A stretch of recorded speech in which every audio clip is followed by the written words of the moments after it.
आमचं वांदा पोलिसांच्या बरोबर या ठिकाणी नाही आहे। पोलिसांच्या आडून जर या ठिकाणी कारवाई करायचा प्रयत्न केला तर जशास तसं उत्तर द्यायला कोल्हापूरकर या ठिकाणी गप्प बसणार।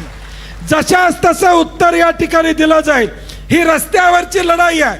तुम्ही जर जोर जबरदस्ती या ठिकाणी करायला लागला तर या रस्त्याच्या लढाईला उग्र स्वरूप जर या ठिकाणी निर्माण झालं, उद्या कायदा आणि सुव्यवस्था या जिल्ह्यातला बिघडला, या 13 जिल्ह्यातला बिघडला तर त्याला जबाबदार सरकार या ठिकाणी असणार आहे। आम्हाला नको आहे ते तुम्ही आमच्या माती मारायचा प्रयत्न केला।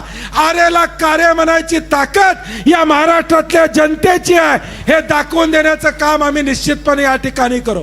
मग कितीही केसेस होऊ द्यात, माझी लोकांना देखील या ठिकाणी विनंती आहे, तुम्ही आम्हाला हक द्या।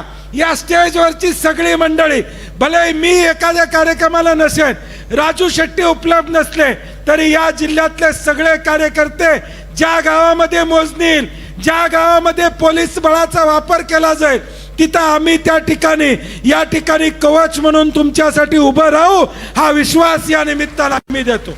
आम्ही फक्त भाषण करून या ठिकाणी थांबणार नाही।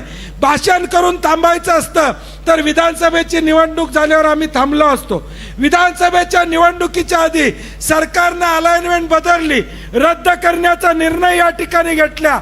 एकदा निवडणूक झाली की या ठिकाणी प्रश्न संपला, दिलेलं आश्वासन संपलं। आम्ही निवडणुकीसाठी, मतासाठी हा लढा या ठिकाणी हातात घेतलेला नाही। अशाच नवनवीन अपडेट्ससाठी डिजिटल कोल्हापूर चॅनेलला सबस्क्राईब करायला विसरू नका।